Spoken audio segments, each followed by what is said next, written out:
"Len, ada telepon." Panggilan suara ibu menyadarkanku dari tidur lelapku. Dengan malas, aku melangkah ke ruang tamu untuk mengangkat telepon. Ibu masih berdiri di situ dengan wajah yang nampak serius. "Dari siapa, Bu?" tanyaku. "Itu dari abangmu, Reno," jawab ibu. "Ngapain sih si abang nelpon? Ada perlu apa, abang?" cecarku. "Ah, nggak tahu, Ibu. Ini cepat angkat. Kayaknya ada yang serius nih," kata ibu seraya menyerahkan gagang telepon ke arahku. Segera ku ambil dan ku jawab salam dari Bang Reno. "Waalaikumsalam, Bang." "Iya, Bang, ada apa?" kataku. "Dek, kamu udah libur kuliah?" tanya abangku. "Udah sih, Bang. Tumben tanya-tanya," kataku. "Sewot amat sih, Dek." "Dek, abang ada perlu ini, Dek," kata abang. "Perlu apa, Bang? Penting banget kayaknya. Bukan soal duit kan? Aku nggak punya soalnya," kataku kepada abang. "Enggak lah, Dek. Begini, abang ada tugas 2 bulan ini keluar kota. Kamu temani ya Mbak Nila di rumah. Kasihan, dia lagi hamil," kata abangku.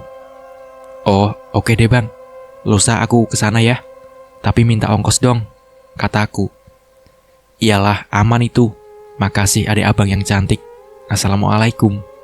"Iya, waalaikumsalam, Bang," jawabku. Kuletakkan telepon dan kuhempaskan tubuhku di kursi sofa ruang tamu. Pikiranku melayang jauh. Rasa enggan tiba-tiba menyelusup ke relung hati. Entah mengapa berat rasanya untuk terbang ke tempat abang Reno tinggal. Mengingat tempat itu masih sangat sayup dan masih banyak pepohonan di sana. Dengan malas, aku kembali bangkit dan melangkah ke dapur. Kulihat ibu sedang asik memasak lauk kesukaanku, gulai ayam pedas. Aroma masakannya yang menyengat membuat perutku keroncongan. Kudekati ibu sembari mencicipi masakan ibu yang masih berasap di atas kompor. "Ah, enak banget, Bu," selorohku. "Ya udah, makan sana. Udah masak itu. Oh ya, abangmu ngomong apa tadi?" selidik ibu. Aku menghela nafas panjang dalam-dalam. "Abang ingin Leni ke tempatnya, Bu. Nemeni Mbak Nila. Abang Reno ada tugas keluar kota selama 2 bulan, jawabku. "Terus, kenapa kamu kok seperti gak senang begitu? Kan enak di sana. Suasananya masih pedesaan. Anggap aja refreshing, tahu," ucap ibu. "Malah sebetulnya, Bu, tempatnya itu seram. Banyak pohon bambu dan pohon-pohon gede, kayak angker," sanggahku. "Alah, dasar. Kamunya aja yang penakut. Makanya jangan nonton film hantu terus. Jadi penakut kan kamu?" ledek ibu sembari terkekeh melihatku yang cemberut. Tapi Bu, gak ada tapi-tapian. Kasihan kakak iparmu. Lagi hamil gede. Kamu harus jagain. Harus. Sekarang kamu makan. Setelah itu kamu siap-siap. Besok berangkat," perintah ibu. Dengan malas dan terpaksa, ku ikuti semua perintah ibuku. Aku tak berani membantah. Walaupun sudah kuliah, aku terbilang masih sangat manja. Karena semenjak Bang Reno menikah, aku sendiri yang masih tinggal bersama ibu dan juga ayah di rumah. Akhirnya, aku tiba di kota tempat Bang Reno tinggal. Kediaman Bang Reno masih sangat jauh dari pusat kota. Bang Reno telah menungguku di bandara. Ia sangat sumringah melihat kedatanganku. Ia memelukku begitu aku mendekat. Iya, hubunganku dan Bang Reno memang sangat dekat. Jarak usia yang jauh antara Bang Reno dan aku membuat kami jarang sekali bertengkar. Ia selalu mengalah. Ia memang sangat menyayangiku. Begitupun aku. Bang Reno membawaku dengan mobil menuju rumahnya. Aku yang sejak tadi sudah sangat lelah tertidur di kursi mobil. Entah berapa lama aku tertidur. Begitu ku buka mata, kami sudah berada di jalan yang lenggang. Jarang sekali terlihat kendaraan berlalu lalang. Hanya ada beberapa motor dan sepeda. Kiri kanan jalan terlihat sawah yang membentang luas. Langit sore berwarna jingga menambah indahnya suasana. Aku berdecak kagum. Rasanya tak sia-sia aku terbang dari kotaku. Ternyata semua tak seburuk yang aku pikirkan. Semakin langit gelap, semakin kami memasuki wilayah yang nampak sangat asing bagiku. Lampu mobil Bang Reno menyorot ke jalan. Di samping kanan dan kirinya, dipenuhi pepohonan besar dan rindang. Aku mulai bergidik ngeri, tapi Bang Reno tampak santai. Ia mungkin sudah terbiasa. "Abang, masih jauh kah?" Tanyaku mulai tak nyaman. "Sejam lagi, Dek. Ini masih kawasan hutan. Rumah abang sudah banyak penduduknya," jawabnya santai. "Bang, kok betah sih di sini? Ngeri kali kulihat, Bang, suasana di sini," ucapku sembari melipat kedua tangan ke dadaku. "Ya, mau bagaimana lagi, Dek? Mbakmu dapat tugasnya di sini." "Kenapa? Kamu takut?" ledek Bang Reno. "Ya, enggak lah," jawabku sembari membuang muka ke arah jalan. Aku tak ingin Bang Reno tahu kalau aku memang penakut. Mobil berhenti di sebuah rumah yang pekarangannya cukup luas. Rumah bernuansa modern itu tampak sangat minimalis dan elegan. Selera Bang Reno memang bagus. Nampak seorang wanita muda yang tengah hamil besar menyambut kami datang. Iya, itulah Mbak Nila. Mbak Nila tampak pucat. Ia tersenyum sangat manis melihat kedatanganku.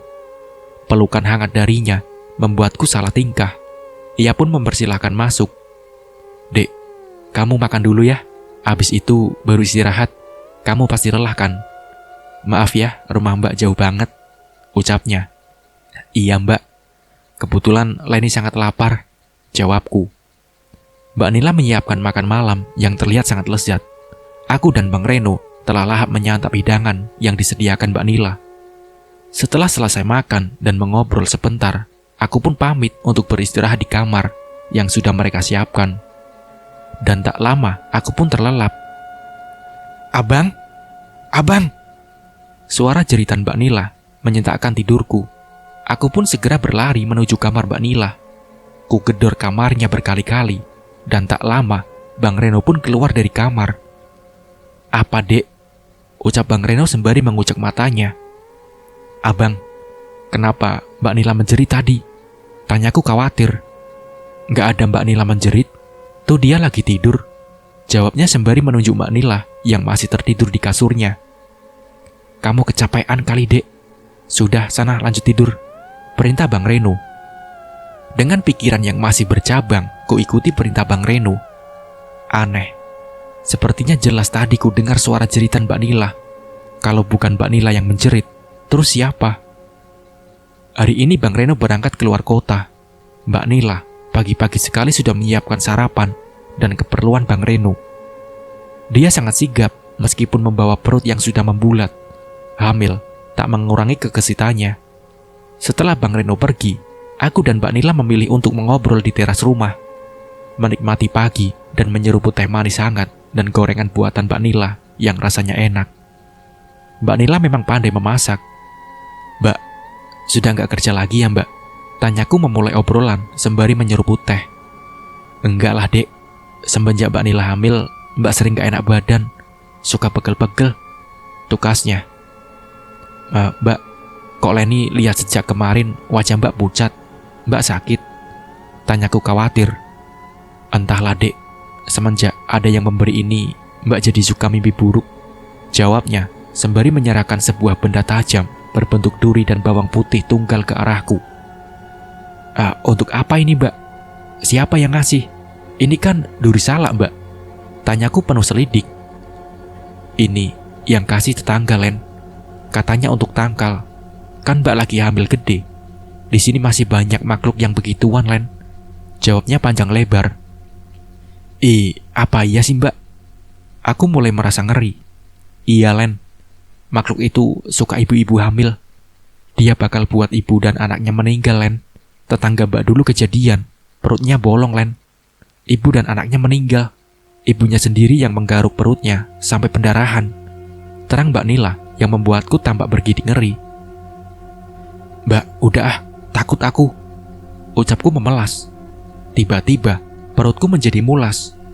"Ya udah, ini tolong ke warung belanja. Ini yang harus dibeli. Itu motor Mbak, kamu pergi ke warung ya. Jaraknya nggak begitu jauh. Ikuti aja jalan itu. Warungnya sebelah kanan," perintah Mbak Nila. Aku pun bergegas pergi ke warung mengikuti perintah Mbak Nila. Di sepanjang perjalanan, aku selalu terngiang obrolan dengan Mbak Nila. Rasa takut kembali menyergap relung jiwaku. Di warung, tampak beberapa orang ibu-ibu asik mengobrol dan terlihat pembicaraan yang serius. Mereka menatapku heran karena mungkin mereka tak mengenaliku. Orang baru ya, Dek?" tanya seorang ibu begitu melihatku. "Iya, Bu. Saya baru datang ke sini, menginap di rumah kakak," jawabku gugup. "Yang mana kakakmu, Dek?" selidiknya. "Itu, Bu, yang rumahnya di ujung, cat hijau, yang istrinya sedang hamil tua," jelasku. "Oh, Mbak Nila itu ya? Memangnya Mas Reno nggak di rumah? Biasanya dia yang belanja," tanya pemilik warung. "Bang Renonya keluar kota, Bu. Makanya saya yang jaga Mbak Nila," jawabku sembari mengambil belanjaan yang dipesan Mbak Nila. "Hati-hati loh, Dek. Mbakmu itu lagi hamil besar. Di sini orang hamil rawan keguguran dan meninggal. Jangan mau jika ada orang yang kasih tangkal. Takutnya itu yang membuat makhluk itu datang dan menyerang," jelas seorang ibu dengan raut wajah yang serius. Dek, tiba-tiba aku teringat tangkal yang Mbak Nila sodorkan barusan. "Memangnya makhluk apa, Bu? Dan apa hubungannya dengan Mas Reno?" selidikku. "Makhluk itu bernama Cindai. Dia suka ibu hamil dan takut kepada laki-laki. Makhluk itu menyerang pada wanita hamil yang sendirian tanpa pantauan suami. Dia benci bau laki-laki," jelas si ibu panjang lebar. "Terima kasih ya, Bu, penjelasannya. Saya permisi dulu," pamitku sopan. Perasaanku semakin campur aduk. Kembali aku teringat pada kejadian tadi malam. Hal aneh ketika aku mendengar cerita yang sama persis dengan suara Mbak Nila. Semoga itu hanya pikiranku saja," gumamku seraya mempercepat laju motor menuju ke rumah. Baru jam 9 malam, tapi desa tempat Mbak Nila tinggal sudah tampak sangat sepi. Kendaraan sudah tak ada yang berlalu lalang. Pintu semua rumah sudah tertutup rapat. Aku dan Mbak Nila memilih mengobrol di ruang TV sambil menikmati cemilan Oreo. "Mbak betah ya di sini?" ucapku. "Entahlah, Dek. Mbak mulai gak betah. Apalagi jauh dari keluarga. Mana Mbak sering mimpi buruk pula," jawab Mbak Nila. "Mbak, mimpi apa, Mbak?" selidikku. "Mbak mimpi ada wanita berambut panjang menyeringai, meminta anak dalam perut Mbak. Tatapannya mengerikan," jawabnya sembari menutup mata dengan kedua tangannya. "Mbak, tadi ada ibu-ibu mengobrolin Mbak. Katanya suruh buang itu jimat. Itu yang manggil makhluk begituan, Mbak. Kan dalam agama kita juga nggak boleh pakai jimat," cecarku. "Enggak lah, Dek. Mbak takut kenapa-napa. Kata ibunya Mbak, jimat itu penting untuk kita yang lagi hamil sebagai tangkal," tukasnya. "Ya udah sih, Mbak. Leni cuma nyampain kata ibu-ibu di warung tadi," jawabku sembari menatap jendela yang belum ditutup gordengnya. Tiba-tiba, pandanganku tertuju pada atap tetangga ke seberang rumah. Ada sekelebat selendang berwarna putih terbang melesat dari satu rumah ke rumah lain. Nampak sangat jelas di kegelapan malam, membuatku terperanjat dan menutup mata sesaat. Begitu mata terbuka, pemandangan aneh itu menghilang. Mbak Nila menatap heran ke arahku. Ia mendekatiku yang masih terlihat gugup. Keringat sebesar biji jagung mulai meluncur. "Ada apa, Dek?" tanyanya penuh kekhawatiran. Itu, Kak," jawabku sembari menunjuk jendela. "Apaan sih, Dek? Jangan nakut-nakuti Mbak ih," gerutu Mbak Nila sedikit kesal melihat tingkahku. "Swear deh, Mbak. Leni lihat selendang terbang, Mbak. Berasap warna putih terbang mencolok ke genteng. Terbang ke sana dan ke sini," tunjukku ke genteng tetangga. "Lu aja kamu, Dek. Ya udah, kamu tutup hordengnya. Mbak sudah ngantuk," perintah Mbak Nila seraya pergi meninggalkanku sendiri dan masuk ke dalam kamarnya. Dengan perasaan takut, kulangkahkan kakiku menuju jendela untuk menutup gordeng. Mataku tak lepas dari atap rumah tetangga. Dan samar-samar, mataku menatap sesuatu di atas genteng. Apa itu? Pikirku penasaran. Semakin kutatap bayangan itu, semakin jelas terlihat. Nampaklah sesosok makhluk dengan tatapan tajam menatap ke arahku. Wajahnya tampak pucat dengan bundaran hitam di sekitar matanya. Bibirnya menyeringai dan terkikik kegirangan. Suaranya nyaring, membuat jantungku serasa copot dan dengkulku menjadi sangat lemas. Segera kusibak kain korden dan berteriak berlari secepat kilat, menyusul Mbak Nila menuju kamarnya. Mbak, Mbak, tunggu Mbak, teriakku. Mbak Nila membuka pintu dengan tergesa. Ia keheranan melihatku yang sudah pucat pasi. Air mataku mengalir dan keringat dingin mengucur deras. Aku sungguh ketakutan. Bayangan makhluk itu masih terekam jelas di ingatan. Ya Allah, kamu kenapa, Dek? Tanyanya khawatir. Itu Mbak, itu ada hantu Mbak. Jawabku tergagap. Astagfirullah, Dek. Masa sih, Dek? Seumur-umur Mbak gak pernah lihat. Ucapnya setengah tak percaya. Iya Mbak, Leni gak bohong. Dengan tangan bergemetar, aku menggandeng Mbak Nila masuk ke kamar. Malam ini Leni bubuk di sini ya Mbak. Takut. Ucapku memelas. Ya udah, sini bubuk sama Mbak. Kasihan kamu Dek, sampai gemetaran begini. Mbak Nila menuntunku ke atas ranjang. Aku pun mencoba memejamkan mata. Tapi bayang-bayang tadi membuatku susah untuk terlelap. Hingga waktu menunjukkan pukul 11 malam, aku masih terjaga. Mbak Nila sudah terlelap. Aku hanya berbaring sambil memainkan gawai untuk mengusir rasa takut yang tak berkesudahan. Tiba-tiba, kupingku menangkap suara aneh. Suara itu seperti jelas terdengar. Aku sangat mengenal suara itu. Iya, itu seperti bunyi suara anak ayam. Tapi anehnya, Mbak Nila tak punya peliharaan ayam. Apalagi anak ayam. Begitupun dengan tetangga Mbak Nila. Seketika, bulu kuduku meremang. Ditambah dengan aroma bunga melati yang tiba-tiba menyengat menusuk hidungku. Aku semakin ketakutan. Ku coba membaca semua doa yang kuhafal. Ku tarik selimut dan ku tutup mata dengan paksa. Entah pukul berapa, akhirnya suara anak ayam itu hilang dan aku pun terlelap. Kejadian menegangkan tadi malam membuatku tidak betah dan ingin segera pulang ke rumah. Tapi keinginanku serta-merta ditolak mentah-mentah dengan Bang Reno dan Mbak Nila. Iya, aku pun merasa terlalu kekanak-kanakan dan seperti tidak punya perasaan karena tega meninggalkan Mbak Nila sendiri di rumah. Dan akhirnya, aku pun mengalah. Aku berharap kejadian mengerikan itu tidak akan terulang lagi. Seperti biasa, pagi ini aku akan pergi berbelanja. Mbak Nila sudah menyiapkan kertas yang berisi bahan-bahan yang harus kubeli. Dengan sigap, kupacu motor menuju warung yang letaknya tak jauh dari rumah Mbak Nila. Sesampai di warung, seperti hari kemarin, kulihat beberapa ibu-ibu asik bercengkrama dan mengobrol dengan seru. Aku tersenyum melihat mereka, dan mereka membalas senyumku dengan manis. Dek, apa kamu tahu tadi malam di rumah Bu Yati ada yang melihat Cindai? Tanyanya begitu melihatku datang. Nggak tahu saya Bu, kapan kejadiannya? Aku balik bertanya. Tadi malam sekitar pukul 10, rumahnya Bu Yati itu di seberang rumah Mbak Nila. Anaknya kebetulan juga lagi hamil muda. Jelas si ibu. Memang bahaya ya Bu? Kebetulan tadi malam saya melihat sosok perempuan terbang pakai baju putih Bu. Jawabku sembari bergidik ngeri. Nah, hati-hati kamu. Ya itulah Cindai. Bahaya itu. Kayaknya dia mengincar Mbak Nila. Kamu harus jaga Mbak Nila. Jangan pernah keluar malam sendirian. Kalau tidak ingin bayinya kenapa-napa. Ibu itu berkata dengan mimik yang sangat serius. Seperti memberi peringatan penting. Aku pun mengangguk tanda mengerti. Bu, setahu saya di sekitar sini jarang pelihara ayam. Tapi saya mendengar bunyi anak ayam Bu tadi malam. Tanyaku penasaran. Lah itu salah satu tanda kalau itu makhluk dekat dengan kamu. Apalagi bau melati. Sudah dipastikan ia di sekitar tempat tinggalmu. Jawab ibu yang lainnya. Dek, seketika darahku berdesir. Berarti yang semalam aku lihat itu makhluk yang ibu-ibu ini ceritakan sejak kemarin. Tapi kenapa aku yang diganggu? Kenapa bukan Mbak Nila?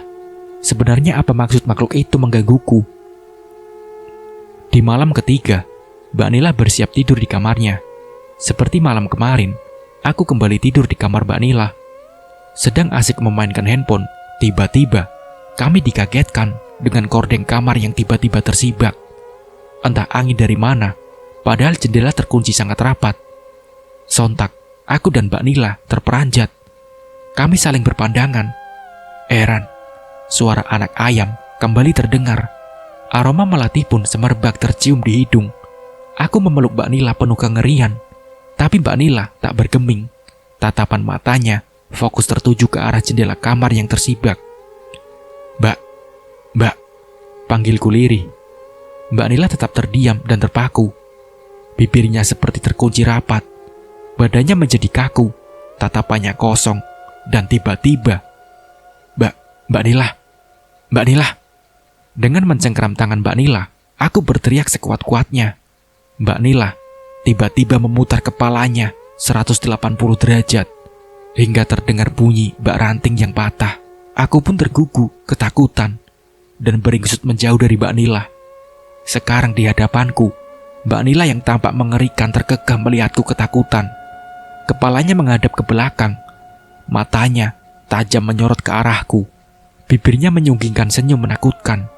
Ia tertawa terbahak, membuat mulutnya ternganga lebar. Saking lebarnya, mulutnya menjadi robek dan mengeluarkan darah yang mengalir deras. Aku semakin ketakutan melihat Mbak Nila yang berubah menyeramkan. Dari mulutnya keluar belatung dan kelabang berukuran besar. Ia merangkak mendekatiku, yang terduduk lemas di lantai kamar. Kepalanya menghadap ke atas, dengan badan yang merangkak lambat ke arahku. Aku semakin terpojok, tak bisa kemana-mana. Pemandangan mengerikan itu seketika membuatku lemas tak berdaya. Ia semakin mendekat dan mendekat. Ingin aku teriak, tapi lidahku berubah keluh. Kini Mbak Nila sudah berada di hadapanku. Ia merangkak naik ke dinding, dan kini ia menggantung di langit-langit kamar. Rambutnya yang panjang tergerai menyentuh wajahku. Kini wajahnya tepat berada sejengkal di hadapanku.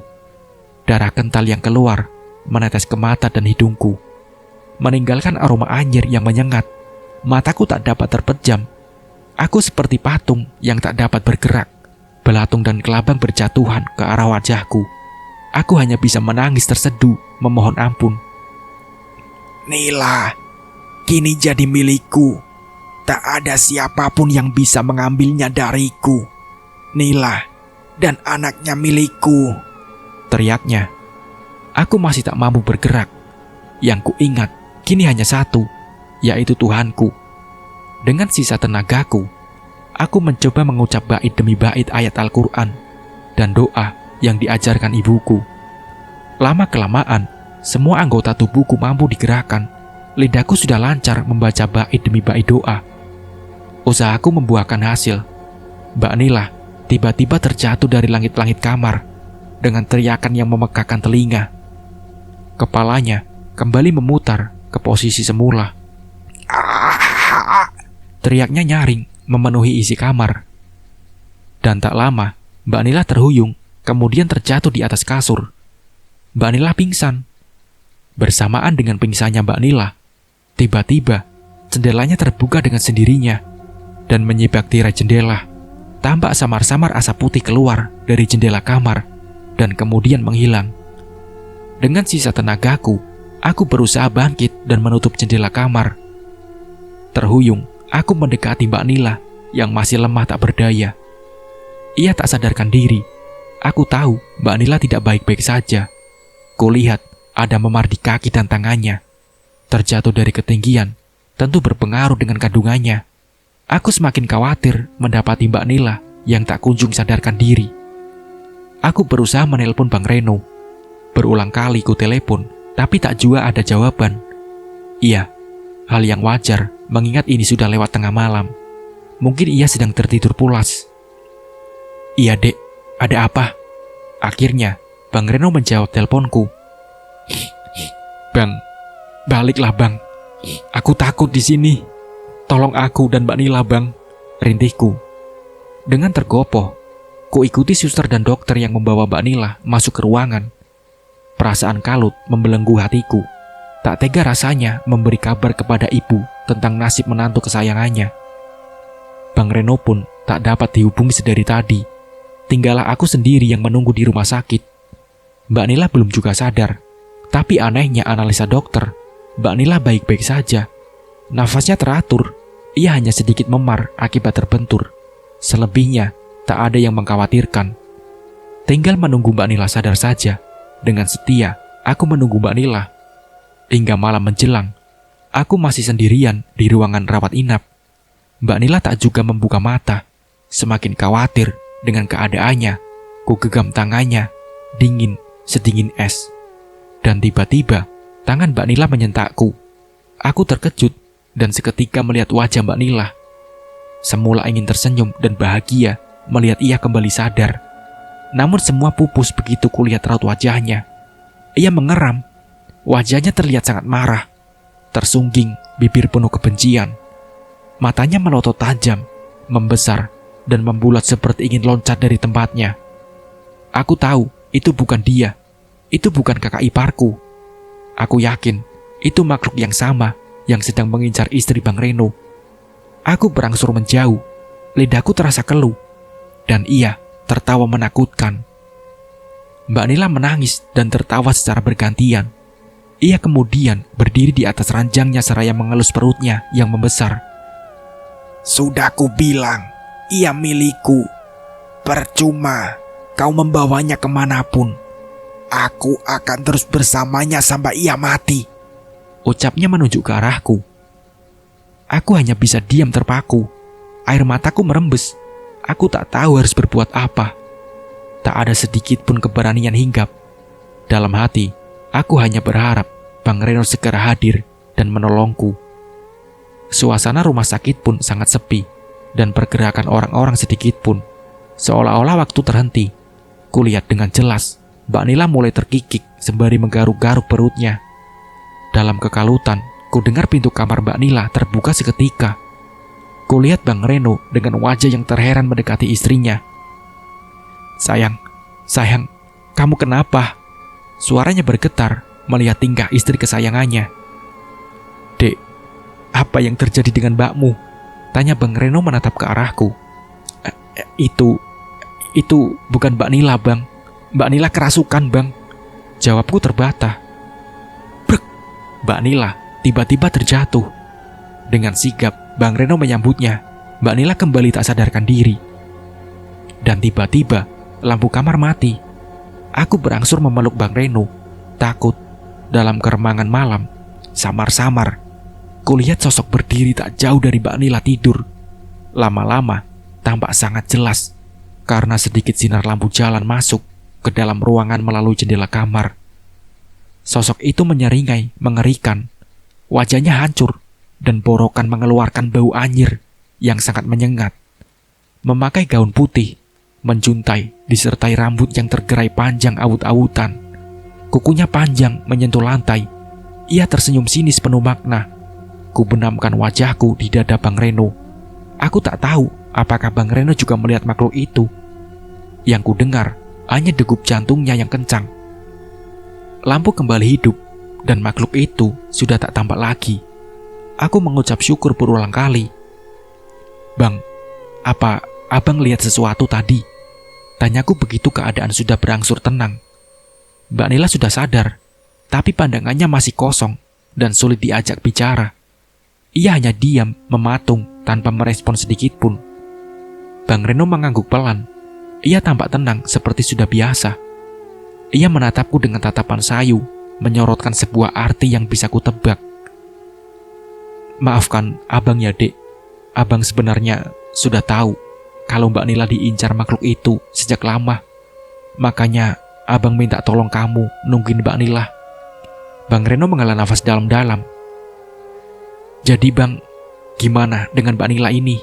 Kasian bang, selorohku. Mbak Nila akan segera abang bawa ke Pak Ustadz. Setelah ia sembuh, kita pindah ya Dek ke rumah ibu. Tapi kamu janji jangan bilang-bilang ibu. Takut ibu khawatir. Titah Bang Reno. Aku pun mengangguk, pelan, tanda mengerti. Malam ini, kami habiskan dengan mengobrol panjang lebar, sembari menunggu Mbak Nila yang sudah tertidur pulas. Kami tak ingin kejadian mengerikan ini terulang. Pagi menjelang, matahari mulai menampakkan wajahnya. Embun-embun bersinar, terbias sinar. Angin sejuk menghembus menandakan hari yang indah. Mbak Nila sudah siuman. Ia sudah kembali seperti sedia kala, walaupun ia masih trauma dengan apa yang menimpanya. Berulang kali, ia meminta untuk pergi. Ia memilih pindah dari kota ini. Ia tak mau terjadi hal yang mengerikan kepadanya dan calon anak yang dikandungnya. Bang Reno setuju untuk segera pindah. Teror Cindai rupanya sudah berlangsung lama. Tapi hanya Bang Reno yang bisa merasakan. Setelah dirasa Mbak Nila kuat, dan dokter pun memastikan Mbak Nila sudah bisa pulang, kami memilih pulang hari itu juga, dan ingin segera berbenah. Setibanya di rumah, aku dan Bang Reno segera beres-beres. Mbak Nila kami biarkan duduk sendiri. Saat itu pukul baru menunjukkan jam 12 siang. Suara azan zuhur berkumandang. Aku dan Bang Reno rehat sejenak menghentikan aktivitas. Setelah makan siang, kembali kami melanjutkan aktivitas yang sedari tadi sempat tertunda. Tak terasa, hari mendekati waktu maghrib, dan kami masih asik berbenah tanpa menghiraukan Mbak Nila yang sedari tadi diam 1000 bahasa. Brak! Sebuah suara menghentikanku dan Bang Reno. Kami saling menatap bingung, mencari asal suara benda yang terlempar. Lagi-lagi, suara benda yang terlempar. Namun kali ini pecah. Pandangan kami tertuju pada Mbak Nila yang berdiri di sudut dinding ruang tamu. Ia terduduk. Di tangan kirinya, ia memegang vas bunga dan bersiap melempar ke arah Bang Reno. "Abang, awas!" teriakku lantang. Bersyukur, Bang Reno sempat menghindar, hingga vas bunga melesat tak mengenai wajahnya. Aku dan Bang Reno segera mendekati Mbak Nila. Mbak Nila membalikkan badan dan berjalan pelan menuju kamarnya. Tangan Bang Reno berhasil menggapainya. Ia seketika menghentikan langkahnya. Mbak Nila mematung. "Dek, kamu kenapa?" ucap Bang Reno.